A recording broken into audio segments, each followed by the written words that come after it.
Ginhawa yung buhay namin. Sabi, prepare kayo. At medyo kalmada. Di ba? Minsan pag kalmada yung dagat, mayroong biglang aalon. Handa kayo. Prepare natin yung sarili natin. May pinaplano yung Diyos sa atin. Mga ganun ba? Ihanda mo kasi pag dumating yan, mag-i-strike yung trials.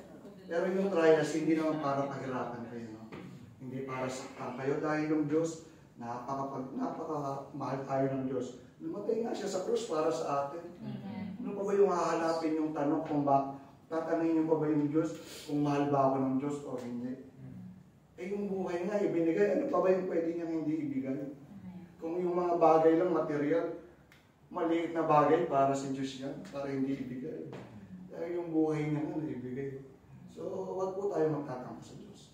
We should have a grateful heart. So, kailangan baguhin natin yung focus natin ngayon. Ito yung mga practical things, no? Para magkaroon tayo ng mapagpasalamat na puso. So, number 1, I need to change my focus from what I don't have to what I do have. Papalitan natin yung focus natin doon sa, kasi nakafocus tayo doon sa, Panginoon, wala ako nito eh. Focus tayo ngayon sa kung ano yung meron tayo. Pagpasalamat natin yun. Kasi nga sabi ko nga, yung commercialization ng mga bagay-bagay, yung advertisement, nadadaya tayo. Sinasabi niya na, uy, kailangan mo to, kailangan mo to. So, totoo, hindi naman.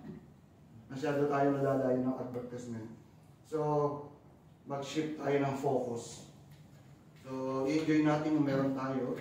Lagi tayong magpasalamat sa Diyos. Lagi nating araw-araw hanapan natin ng mga bagay na kung saan pwede tayong magpasalamat.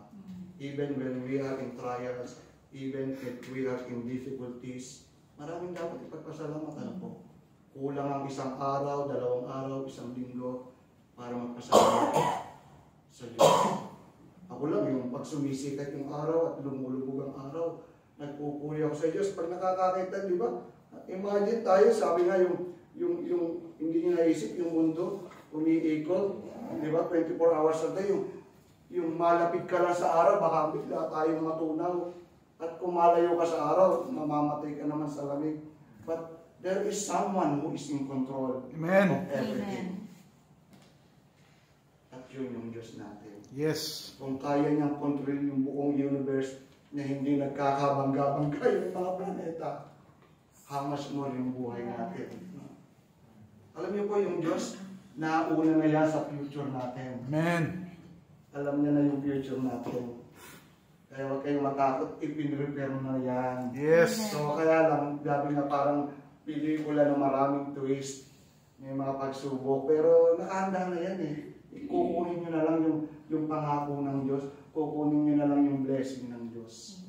Kasi sino ba naman yung Diyos na hindi nagmahal sa mga anak niya? Sabi nga sa Bible, yung wala akong anak na pinabayaan. Kung mababasa niyo sa aklat ng Psalms, wala siyang anak na pinabayaan. At panghawakan natin yung bagay na yun. Lalo tayo malalayo sa mahal natin sa buhay. Pero siya tayo makakapitan. Maaari yung buong mundo iwanan tayo. Pero yung Diyos, hindi tayo iiwan. Yes. Purihin ko ang Diyos. So,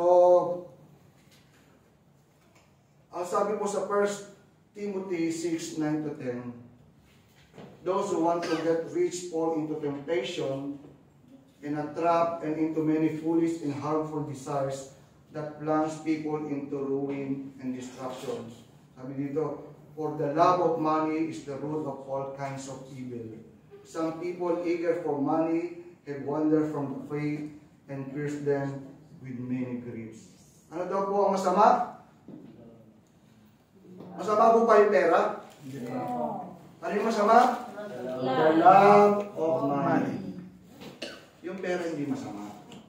Yung presyo, sabi dito, for the love of money. Yung pagmamahal mo sa pera, yung pagyakap mo masyado sa pera, yun yung masama. Na nagiging greedy kayo. Na dahil ayaw nyo mabawasan yung kabuhayan nyo. Ayaw nyo mawala yung nasa inyo. Yun yung nagkakasala kayo. Kaya nga nagtuwa ko ate, 20%! Amen. Oh, Praise praise God! ng Diyos. Ano, napakabuti ng Diyos.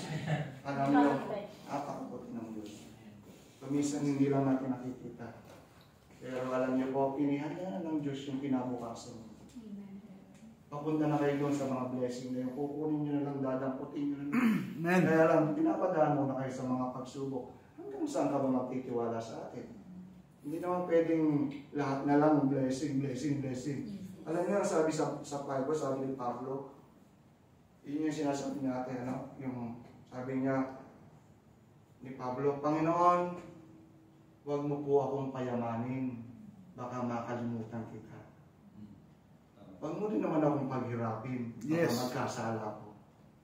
Diba? Pag nahirap ka, baka kung anong gawin yung kalukuhan. Pero magmayaman kayo nga, sinasabi ni ate, oh. Sige, nanalangin na lang ang konti. Medyo mayaman na lang. Marami na siya, di ba? Sige, sige, ito na lang muna ako. Kung minsan, hindi na nga nakakapanalangin, ba't si ate nasabi nga, nananalangin pa muna, okay naman. Pero yung, kung minsan, at kung dumating yung pagkakataon na, yun nga, may mga pagkakataon na mayaman na o marami na tayong pera, nakakalimutan mo na yung Diyos kasi parang hindi mo na siya kailangan eh. Kumpleto ka naman eh. Ano yung gamit ng Diyos sa akin? I have everything. Kaya nagpasalamat kayo kung dumadaan kayo doon sa pagsubok dahil lumalapit kayo sa Diyos. Amen. Amen.